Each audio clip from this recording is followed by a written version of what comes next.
पूजामूलं गुरुपदम् मंत्रमूलं गुरुवाक्यम् मोक्षमूलं गुरुकृपा।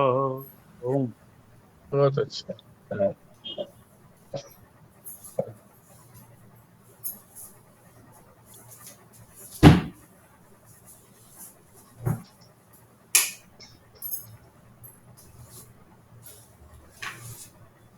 11वां श्लोक हम कर चुके हैं।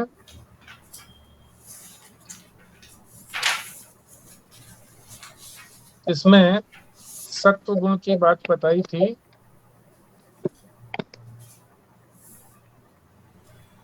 कि कैसे पता लगे कि कौन सा गुण जो है वो उभर रहा है।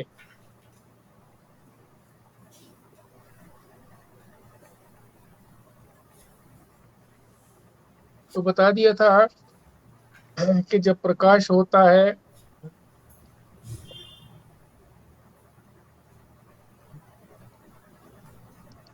और ज्ञान होता है किसी वस्तु का, तो समझना चाहिए कि हमारे अंदर सत्व गुण की वृद्धि हो रही है।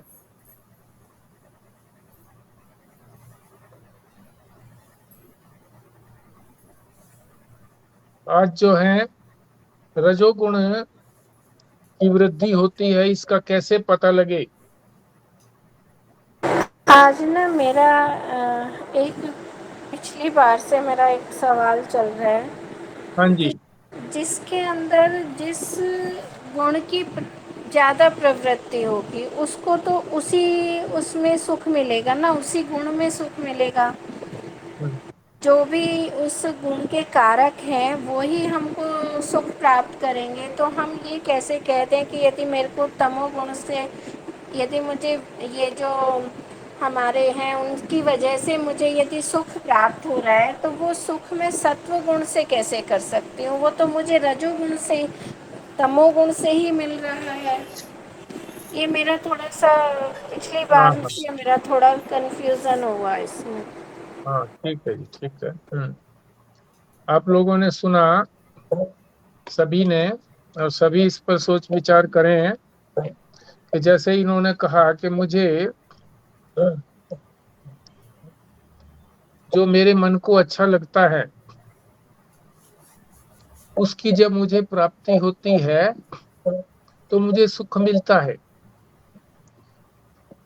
तो ये कैसे पता लगे कि सत्व गुण की वृद्धि हुई थी? यही है ना आपका प्रश्न? जी जी जी। हाँ हाँ हाँ।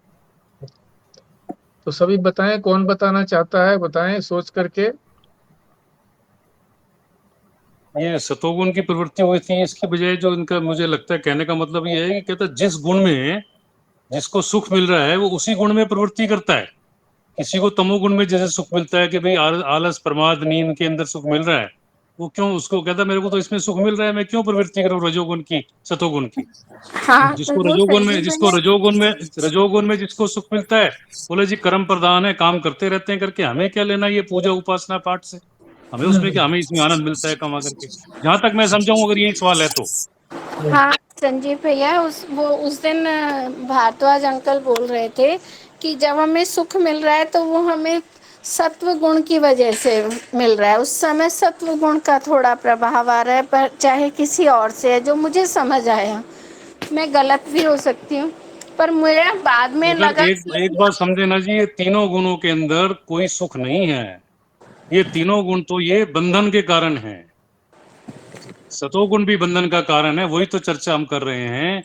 ये सुख में और ज्ञान में बांधता है, तमोगुण भी बांधता है, रजोगुण भी बांधता है, सतोगुण भी बांधता है। इन सतोगुण जो है सोने की जंजीर है। ये तीनों गुणों से परे जाना है और ये यही विवेक करना है। सत्संग को कर रहे हैं इसीलिए ये इन तीनों गुणों के अंदर अपने को नहीं फंसना है। हमने किसी भी गुण की प्रधानता रहती है शरीर के अंदर तो रहेगी, तीनों गुणों, किसी समय कोई गुण प्रधान होता है, किसी समय कोई गुण प्रदान करता है, मगर हमने अपनी स्थिति इस तरह से लाने की इन तीनों गुणों का प्रभाव हम पर ना पड़े। जी। और कोई बोले? जब हम इन गुणों से परे हो जाएंगे तब तो ठीक है, तब तो हमें जो है अनंत सुख की प्राप्ति होगी। पर जब तक हम इन गुणों में हैं, तो ये तो समझ आया कि हमें आनंद तो जहाँ से भी आ रहा है वो सत्व गुण की वजह से आ रहा है। सुख जो हो रहा है वो सत्व गुण की वजह से ही हो रहा है। चाहे हम सोने को या काम कार्य करने को हम ठीक समझते हैं, पर हम उससे भी बहुत जल्दी ऊब जाते हैं और हम सोचते हैं कि अब हम ये नहीं करना चाहते, और उससे भी हमें दुख ही होता है। तो आनंद तो हमें, सुख तो हमें सत्व गुण से ही होगा। अगर वो रजोगुण में भी कार्य करने से भी सुख जो आ रहा है वो आ तो भीतर से ही रहा है कहीं ना कहीं से।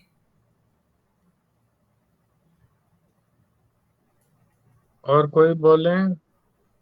देखो जी, भीतर से तो इसलिए आ रहा है क्योंकि चेतन तो मौजूद है ना जी। चेतन की वजह से सुख का आभास होता है। जो तीनों गुणों के अंदर जो सुख का आभास हो रहा है, सुख सुख कह लो आप, क्षणिक सुख है। जो भी सुख है क्षणिक सुख है। आनंद सतत रहता है। आनंद तो हमारा स्वभाव है। जो जैसे चिदानंद रूप शिवोहम शिवोहम जैसे वो कहते हैं, सच्चित आनंद, वो तो अपना स्वभाव है। उस स्वभाव की मौजूदगी की वजह से हम ये जो क्षणिक सुख है ये भी अनुभव कर पाते हैं। अगर वो चिदानंद जैसे आनंद अगर नहीं होता तो ये सुख भी अनुभव नहीं कर पाते। तो ये सुख और आनंद थोड़ा सा डिफरेंट करते हैं। इसमें शास्त्र की भाषा में यही है कि सुख और आनंद को एक ही तराजू में ना तोला जाए, बल्कि क्योंकि आनंद हमारा स्वभाव है, सतत रहता है। सुख की अनुभूति होती है, आनंद की अनुभूति हो जाए तो बेड़ा पार हो जाए। और कोई बोलना चाहे?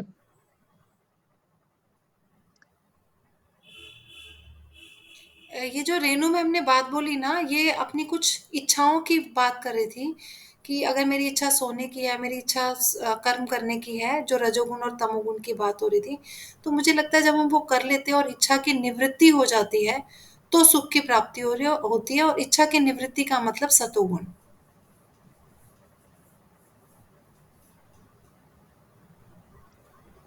ठीक है, देखो संजीव शर्मा जी ने जो एक बात कही है, एक शब्द तो इनका बड़ा महत्वपूर्ण है, सुखाभास।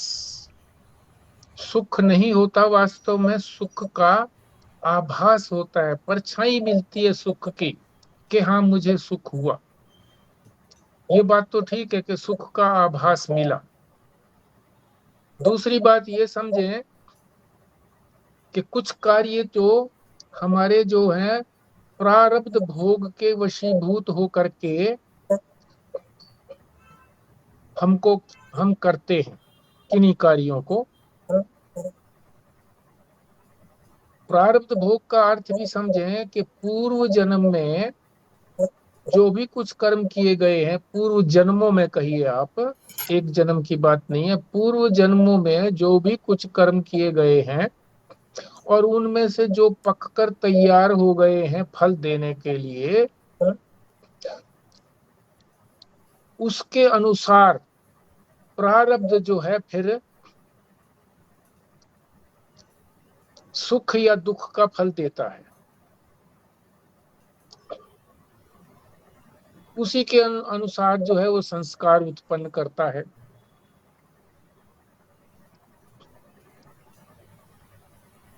तो जो प्रारब्ध जनित सुख हैं, प्रारब्ध जनित,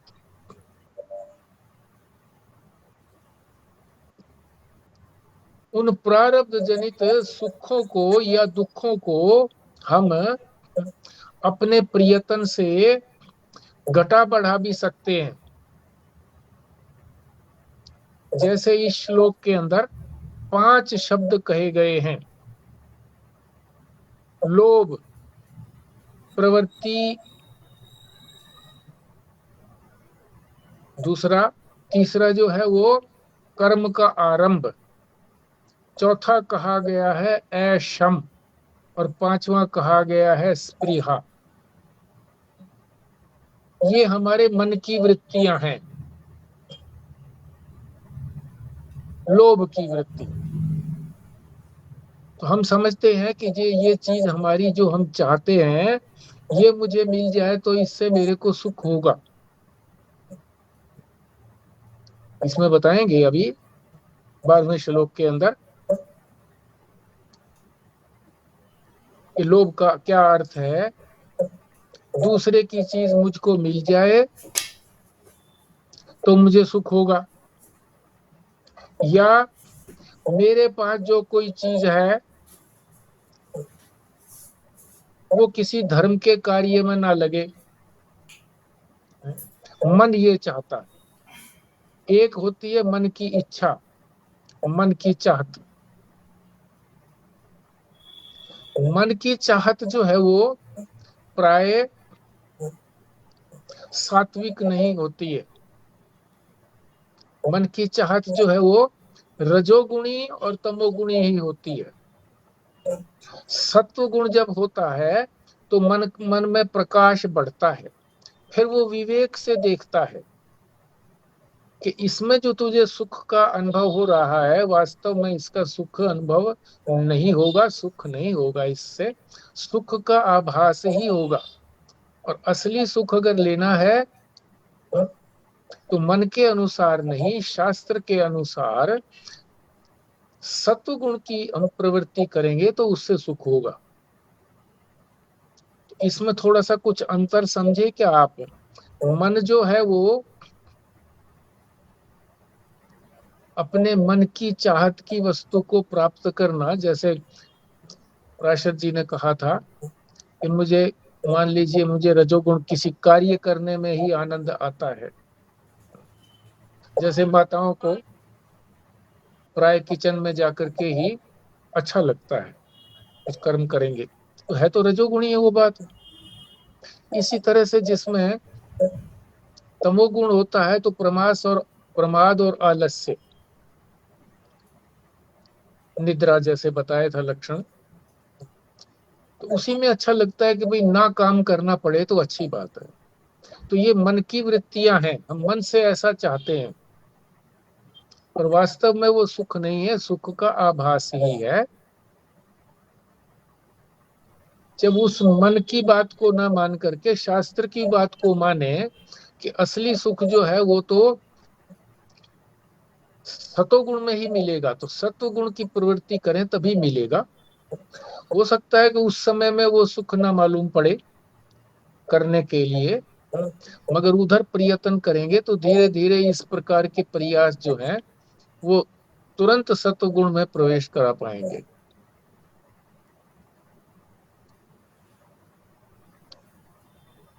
तो ये कुछ स्पष्ट हुआ जी? हाँ, थोड़ा जो संजीव भैया ने बोला कि हमें सुख और आनंद में एक तो अंतर रखना है, हम्म।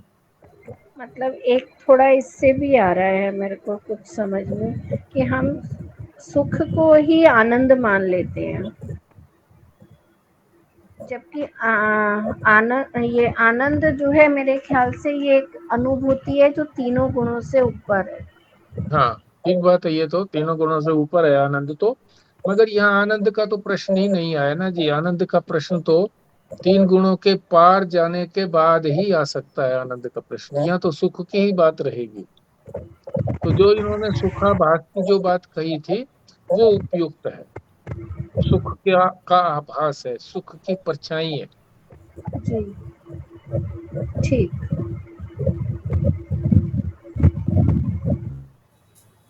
तो हम पाठ करते हैं इसका 12वें श्लोक का। क्या हम ये कह लोभ है।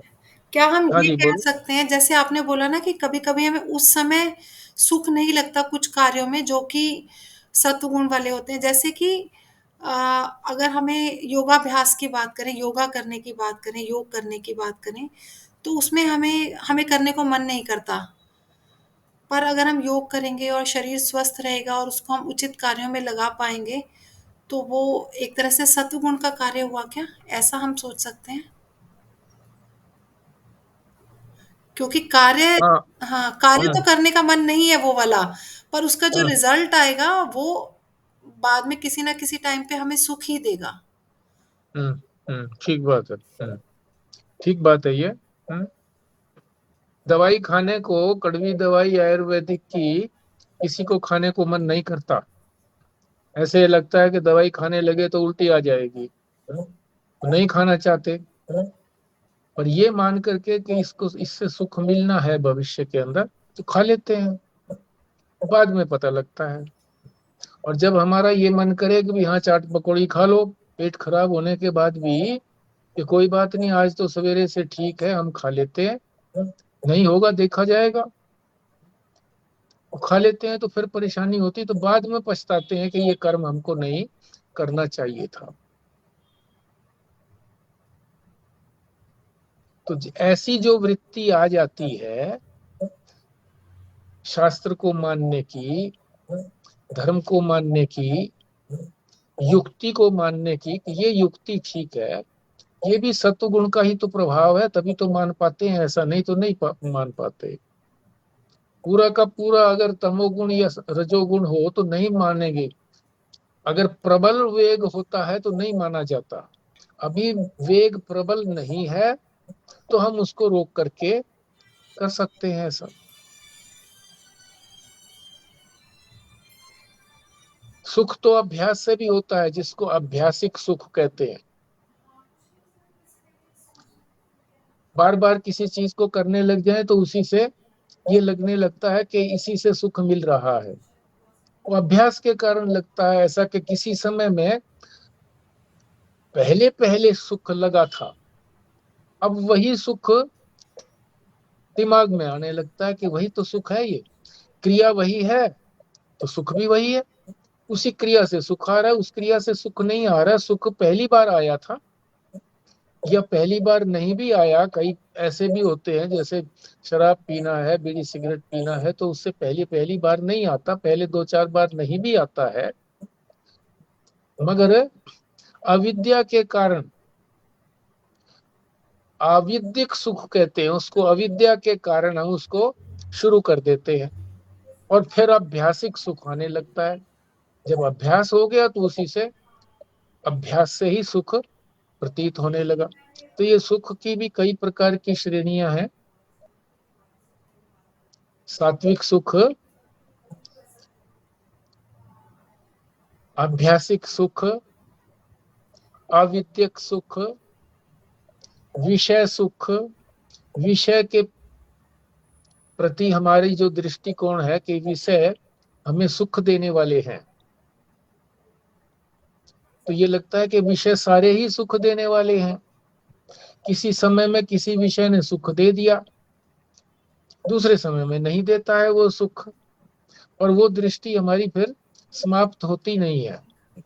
दीर्घ काल में हो सकता है कि अगर वो दुखी दुख देता रहे, जैसे शराब पीने की किसी को आदत पड़ गई, तो उसके लिए डॉक्टर जो है ना एक औषधि देते हैं। उस औषधि से मन उसका जो है वो जब भी शराब पीता है तो बिगड़ जाता है, बिगड़ जाता है। 2-4 बार ऐसे होता है तो उसके मन में ये दृढ़ता से बैठ जाता है कि ये शराब पीने से ही ऐसा हो रहा है, और वो छोड़ देता है। इंजेक्शन भी लगाते हैं इसी तरह से डॉक्टर्स लोग।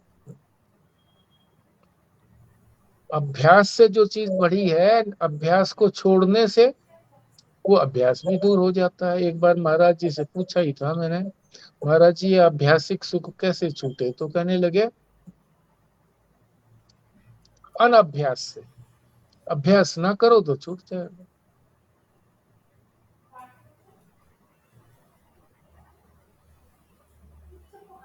ठीक है जी।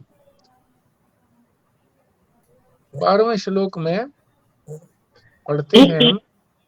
हाँ इन जी, तीनों गुण में ही सुख दुख समाया है। तीनों है गुण जी। है ना, हाँ, सुख दुख तीनों गुणों में ही है, और तीनों गुण बंधनकारी हैं, इनसे ऊपर उठना है। बंधनकारी तो तीनों ही हैं।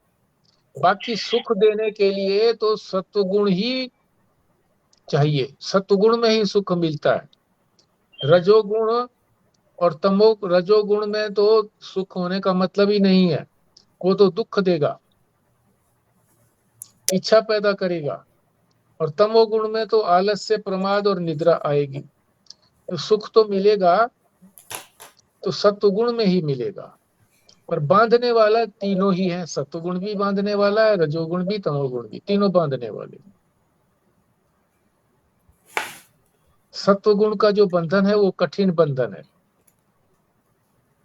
उसमें आदमी सीधा ये सोच लेता है कि मुझे हुआ, उसको छोड़ना कठिन है। दुख को तो अलग भी कर लेता है।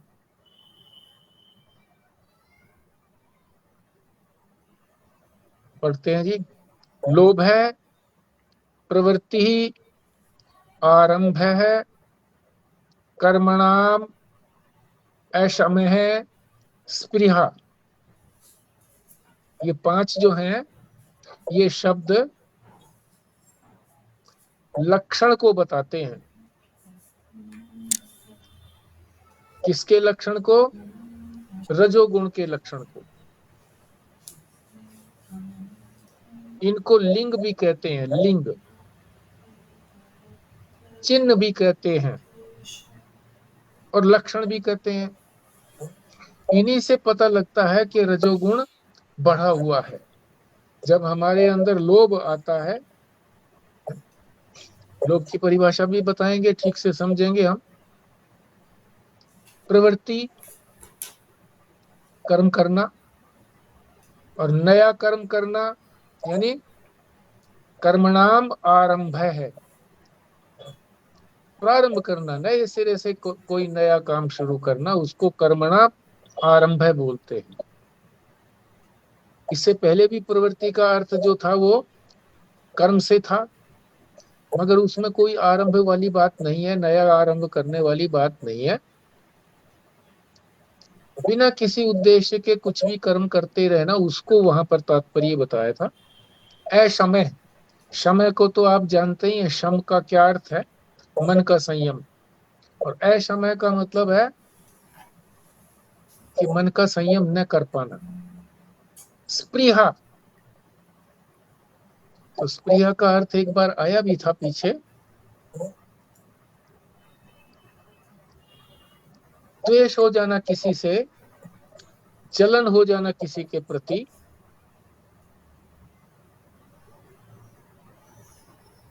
तृष्णा, यहां पर इसको तृष्णा बताया गया।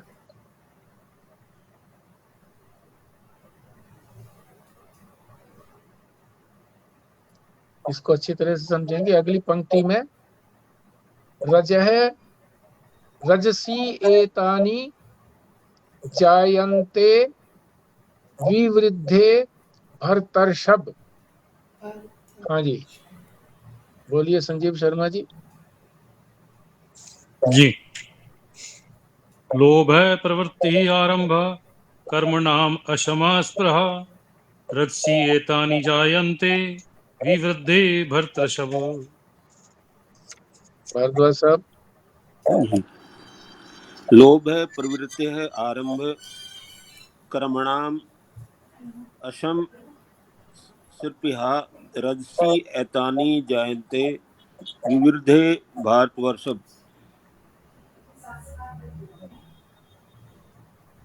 स्वस्तिका।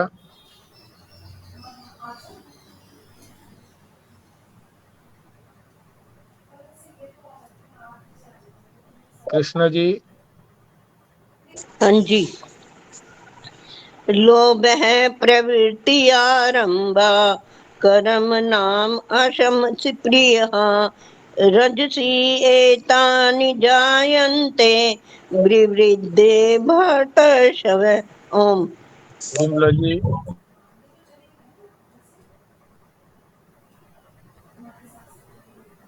लोभ है प्रवृत्ति आरंभ है कर्मणाम असम है स्पृहा रजसी एतानि जायन्ते विवृद्धे भरतर्षभ। ओम। राणा जी। लोभ है प्रवृत्ति आरंभ कर्मणाम अशम स्पृहा रजसी एतानि जायन्ते विवृद्धे भारतवर्षभ। ओम। रेणु जी। जी।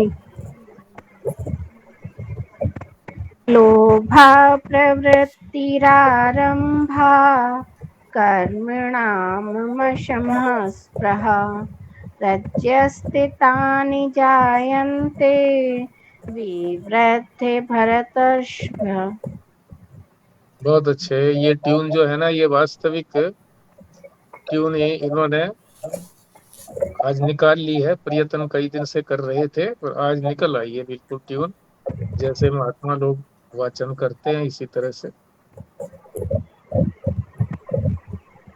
अभी इसका अर्थ समझते हैं। लोभ, मैंने भी पढ़ना है।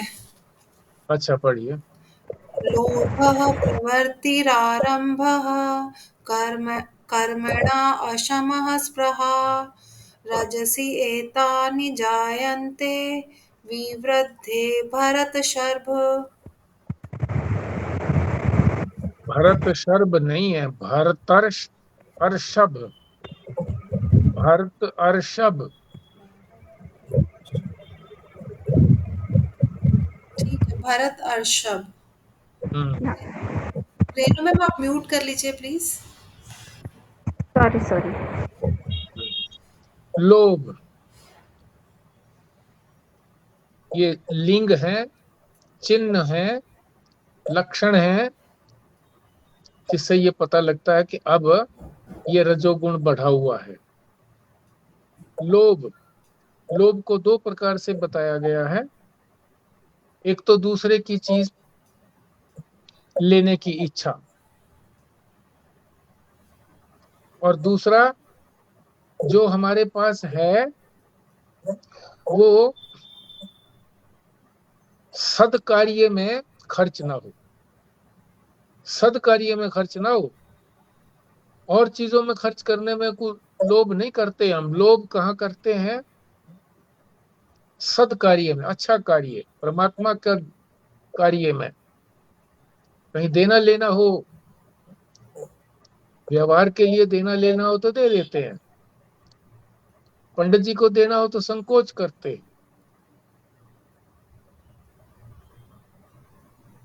दूसरे का द्रव्य मेरा हो जाए एक, और दूसरा जो अपने पास है उसका सत्कार्य में विनियोग न हो, इसको कहते हैं लोभ। प्रवृत्ति, प्रवृत्ति यहाँ उसके लिए कहा है जिस प्रवृत्ति का कोई फल नहीं है। कोई भी प्रवृत्ति हम करते हैं तो उसका कोई ना कोई फल तो होता है। शुभ शुभ प्रवृत्ति होगी तो शुभ फल होगा, अशुभ प्रवृत्ति होगी तो अशुभ फल होगा। मगर ये जो है, ये जो प्रवृत्ति कही गई है यहाँ, ये बिना उद्देश्य के कोई प्रवृत्ति है।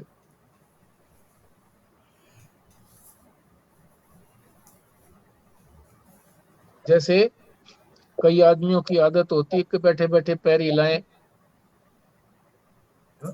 और कोई जो है अपने बटन को जो है वो ऐसे ऐसे करते रहेंगे, कोई कुछ और क्रिया करते रहेंगे जिसका कोई उद्देश्य नहीं है, कोई बाल ही नोचते रहेंगे।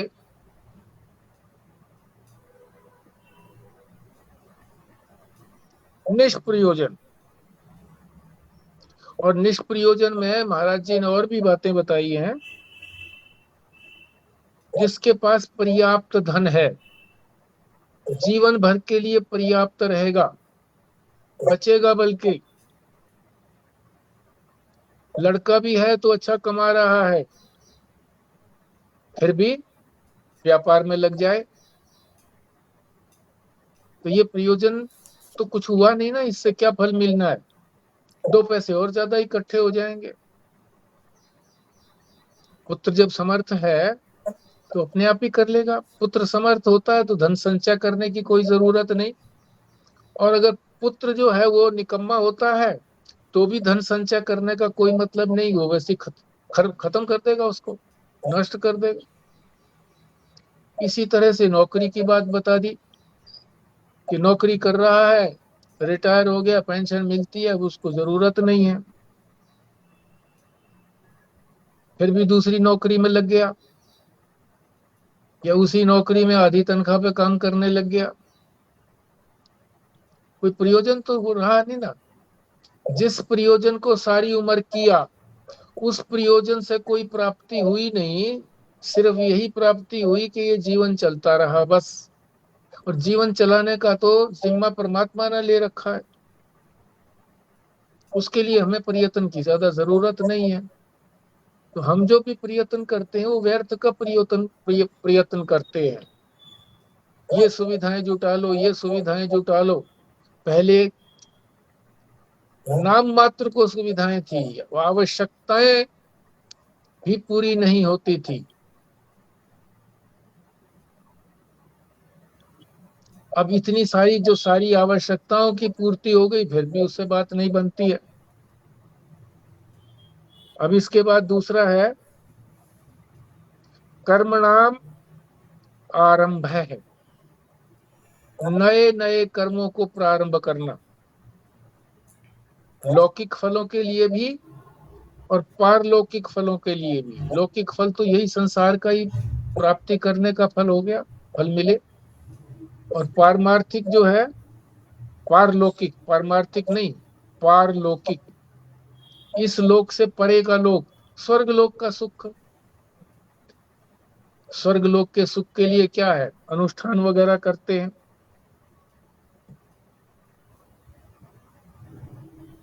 ताकि हम स्वर्ग लोक में जाकर के सुख भोगें।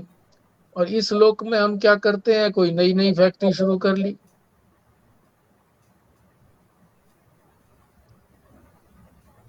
अच्छी वेतन वाली नौकरी है, फिर भी और दूसरी नौकरी ढूंढने लगते हैं।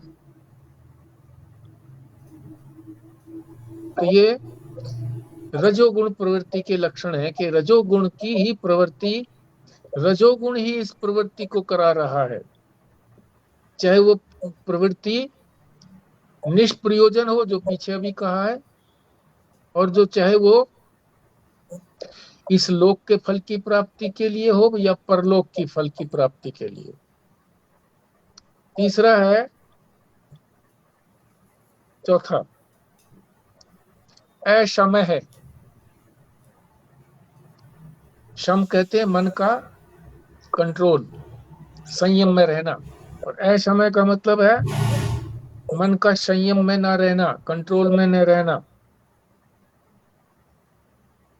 अच्छी बात हो गई तो हर्ष से फूल गए, रोंगटे खड़े हो गए, आंखों में आंसू आने लगे।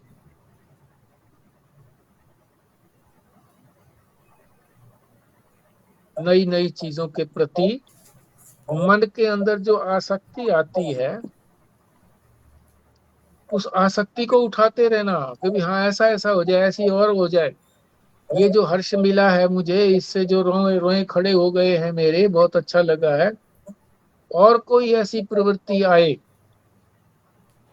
मन को फिर उधर लगा दिया। महाराज जी कहते हैं मोटर हमारे पास है, अच्छी अच्छी मोटर हमारे पास है, फिर बाजार में देखा कि नई किस्म की और मोटर आ गई है, सोचते हैं उसको भी ले लें। उससे कोई ज्यादा आराम तो मिलने वाली बात नहीं है।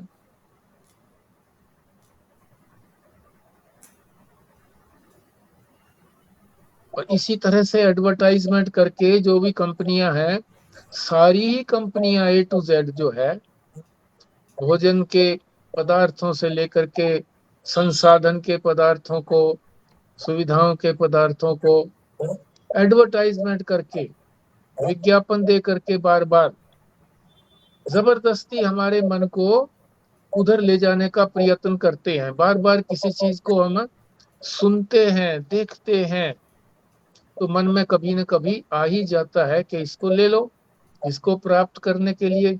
और धन नहीं है तो फिर धन प्राप्त करो, प्रवृत्ति तो बढ़ती ही चली जाएगी।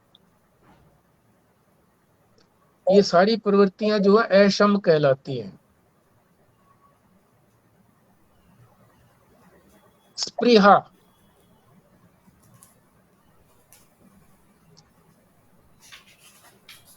सामान्य वस्तुओं के प्रति सामान्य सी तृष्णा होती है, सामान्य वस्तु, मामूली चीजों के प्रति। कहीं बैठे हुए हैं, किसी ने कहा कि ये ले लो, इससे एक चीज और मिल जाएगी, तुमको मुफ्त में मिल जाएगी, काम की भी चीज नहीं है, फिर भी उसको ग्रहण कर लेते हैं। हर समय आती रहती है, 2 for 1 सब चीजों के अंदर आ गया। एक खरीदो 2 मिलेंगी, अरे ले लो।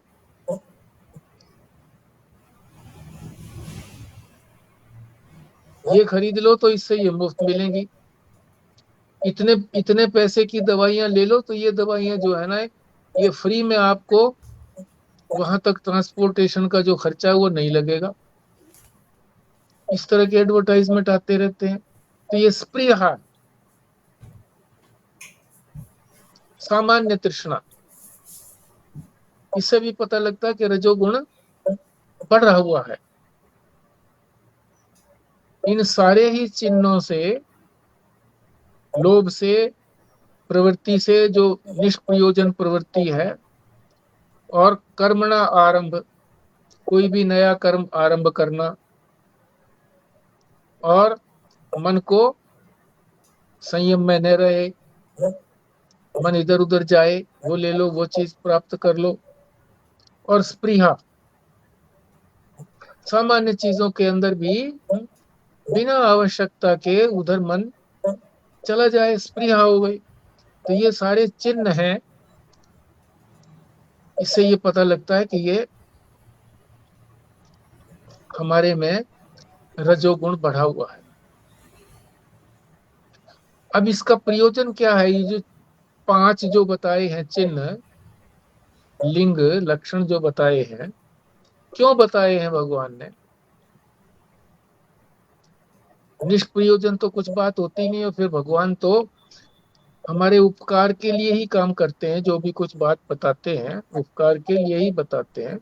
तो यही बताते हैं कि ये अगर ये थोड़े से भी बढ़ जाएं चिन्ह, तो इनको देख करके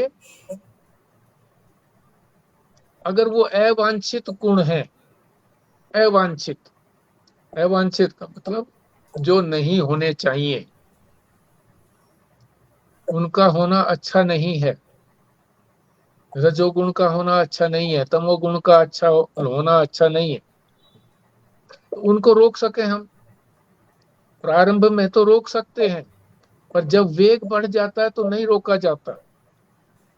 इसलिए इनका लक्षण का पता लगते ही, चिन्ह दिखाई पड़ते ही,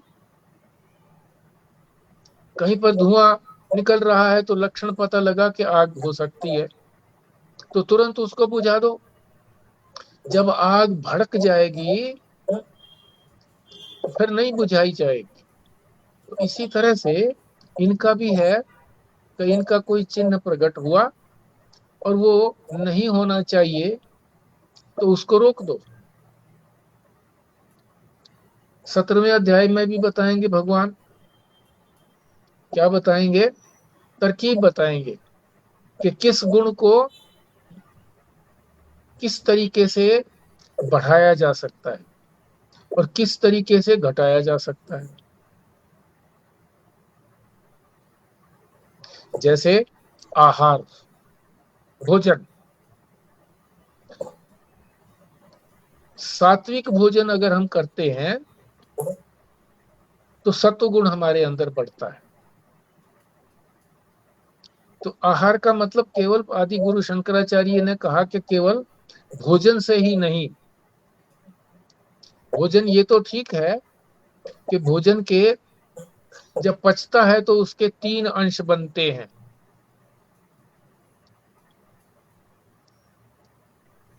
एक तो स्थूल अंश है, जिसमें से सारा जो भी पौष्टिक पदार्थ थे, शरीर के काम में आने वाले थे, वो उसमें से खींच लिए गए हैं। अब वो व्यर्थ का है, मल मूत्र, उसको तो जो स्थूल अंश है वो तो निकल जाता है। दूसरा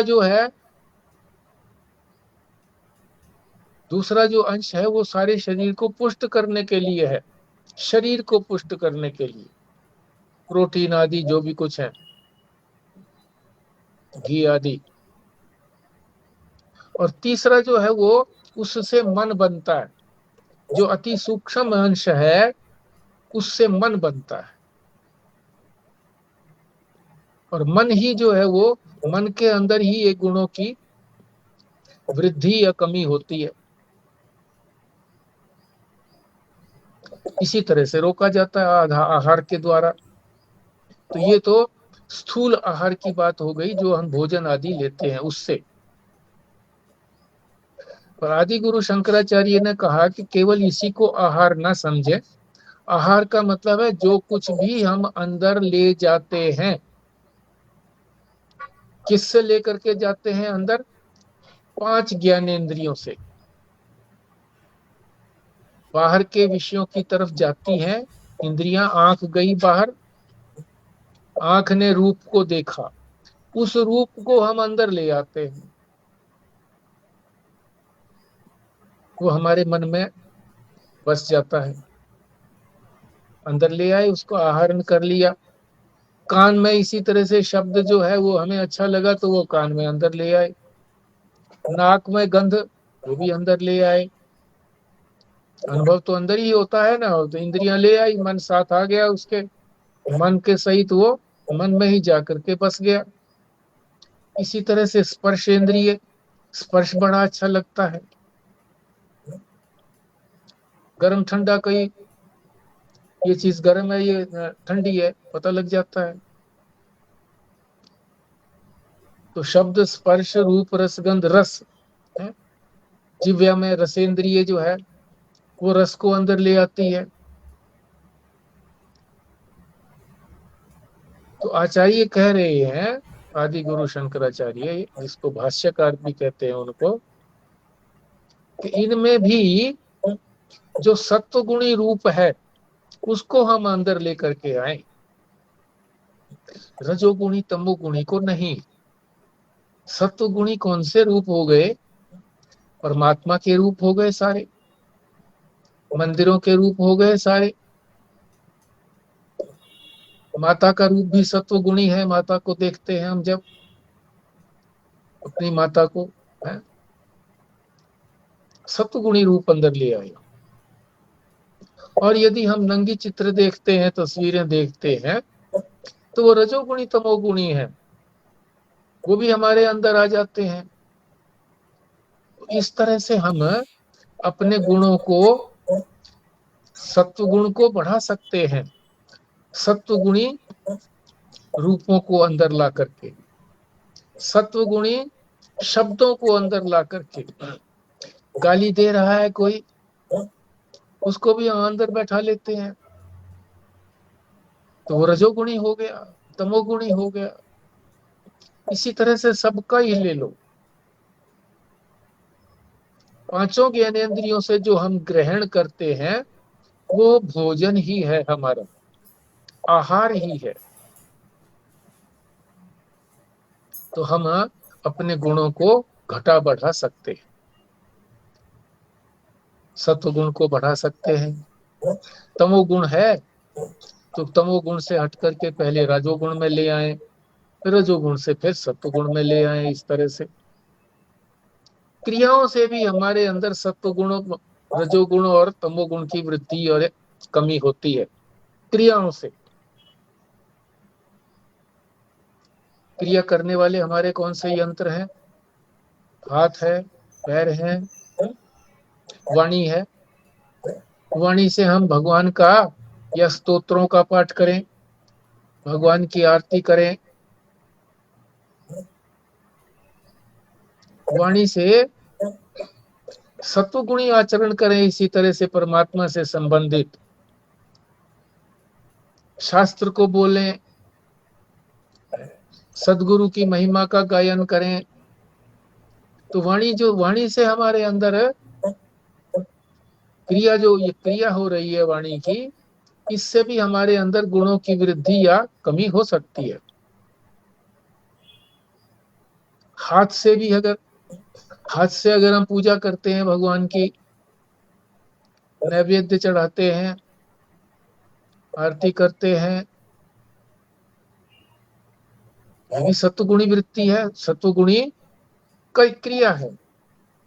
तो क्रियाओं से भी हमारे अंदर सत्वगुण रजोगुण तमोगुण का बढ़ाव या कमी हो जाती है। इसी तरह से पैरों की है, तो पैर मंदिर की तरफ जाते हैं, सदगुरु की तरफ जाते हैं, हाथों से वहां जाकर के सेवा करते हैं सदगुरु की, तो सतगुणी वृत्ति हो गई, सतगुणी क्रिया हो गई। और यदि वो अवांछित स्थान पर जाते हैं, पैर अवांछित क्रिया करते हैं,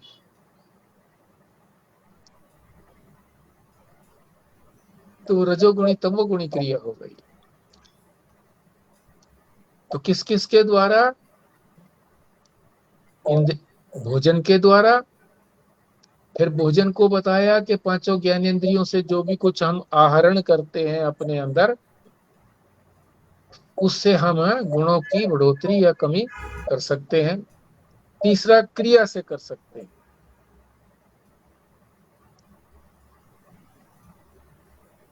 अब ये बता रहे हैं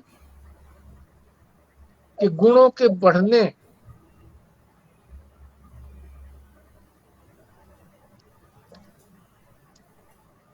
का क्या कारण है, गुणों के बढ़ने का क्या कारण, क्यों ये बढ़ते घटते हैं।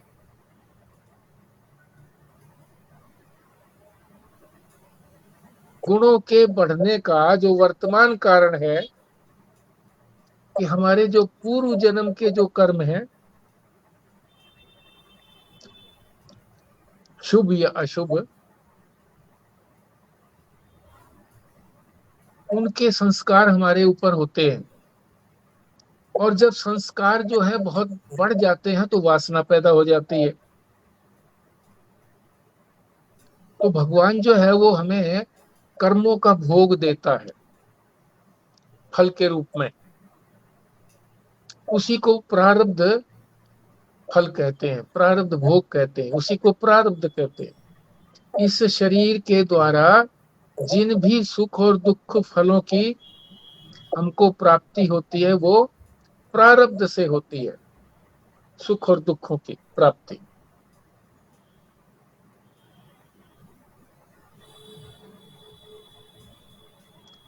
अब ये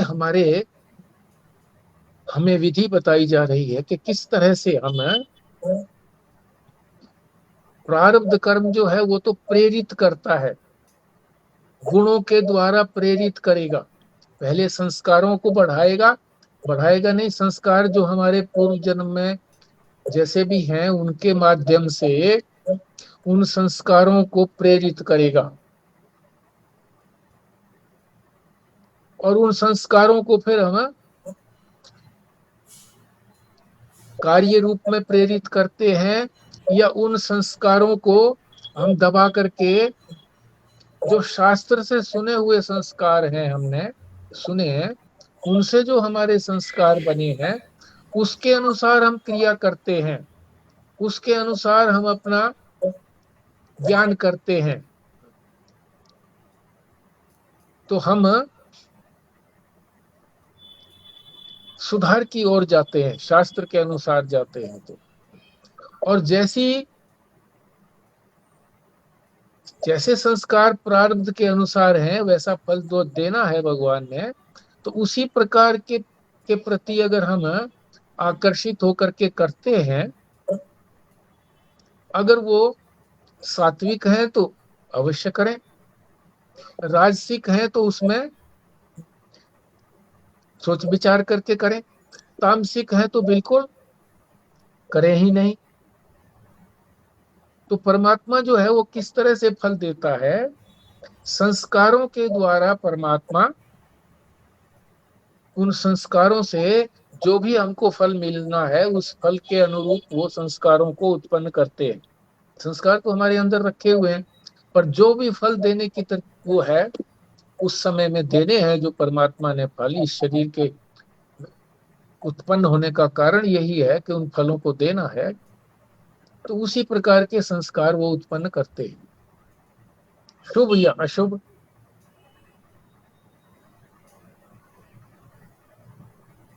तो साधक कौन करेगा, एक साधक है, एक संसारी है।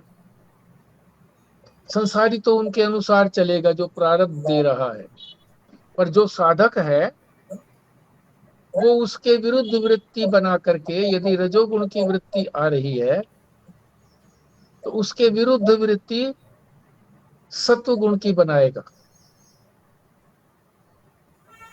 उसको दबाया जा सकता है। पर ये होगा प्रारंभिक स्टेज पर ही, प्रारंभ में ही हो सकता है, जब वेग हो जाएगा तो नहीं हो पाएगा।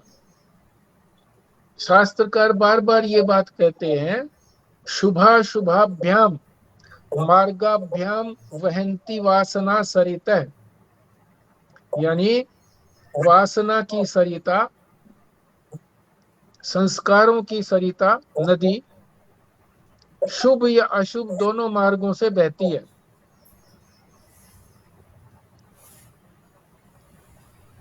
ऐसा कोई नहीं है कि जिसके मन में कोई शुभ संस्कार ना हो तो ना आता हो, और ऐसा भी कोई व्यक्ति नहीं है कि जिसके मन में कोई अशुभ संस्कार ना आता हो। तो संस्कारों की नदी तो बहती रहती है, संस्कारों से वासना बनती है, जब संस्कार गहन हो जाते हैं तो वासना कहलाते हैं। पर क्या करना है, पौरुषेण प्रयत्नेन योजनीया शुभे पथि,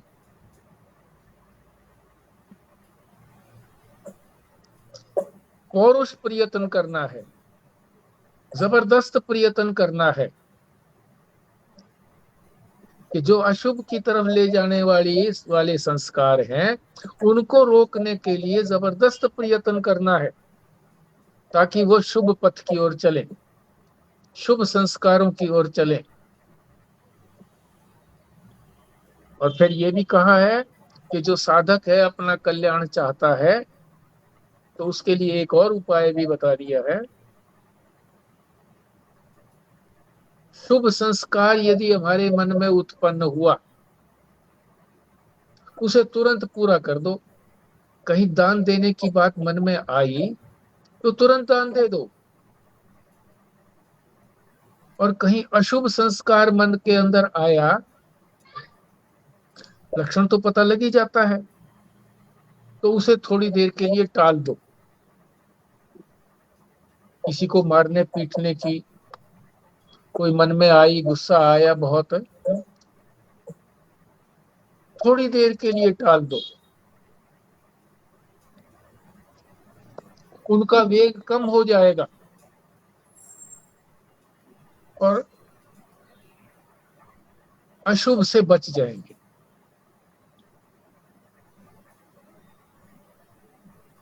मन ने तो कहा कि कुछ गलत काम करो, हमें पता है कि ये काम गलत है, नहीं करना चाहिए, मगर नहीं रोक पाते हैं तो कैसे करें। अनेक तरीके हैं, अपने अपने ढंग से कोई भी कर सकता है। तो बताया है कि जोर से अपने हाथों को रगड़ो, जितना जोर से रोक कर सकते हैं रगड़ सकते हैं। तो ये जो प्रयत्न है, ये जो जोर लगा है हाथों को रगड़ने में, ये उसको रोकने में समर्थ हो जाएगा। मुट्ठी बांधो जोर से, मुक्के मारने लगो। क्रोध आया बहुत जोर से तो कई लोग जो है वो एक गोल तकिए के तरीके से ऊपर से लटका देते हैं, वो तो अपने हाथों की शक्ति को बढ़ाने के लिए करते हैं। मगर उसका प्रयोग इस ढंग से भी किया जा सकता है कि मुट्ठी बांध करके जब भी क्रोध आया उस पर जोर जोर से मारो, तो उस प्रयत्न से वो क्रोध का वेग कम हो जाएगा। दांतों को जोर से पीसो, जब क्रोध आता है तो दांत पीसते हैं ना, पर जब क्रोध का वेग है उसको रोकने के लिए हम अपने आप स्वयं दांतों को पीसे जबरदस्ती। तो ये कौन कर पाएगा? साधक ही कर पाएगा, जिसको अपना कल्याण करना है। और जो संसारी व्यक्ति है वो तो कहता है ठीक है, जैसा आया है वैसा ठीक है, मेरा कोई कसूर नहीं है, इसमें अपने आप आया है, मेरा इसमें दोष नहीं है, दोष दूसरे का ही देखने लगेगा। तो शुभ प्रवृत्ति हो तो तुरंत कर दो, नहीं तो फिर अगर पोस्टपोन किया तो वो नहीं हो पाएगा, या जितना सोचा था उतना नहीं हो पाएगा।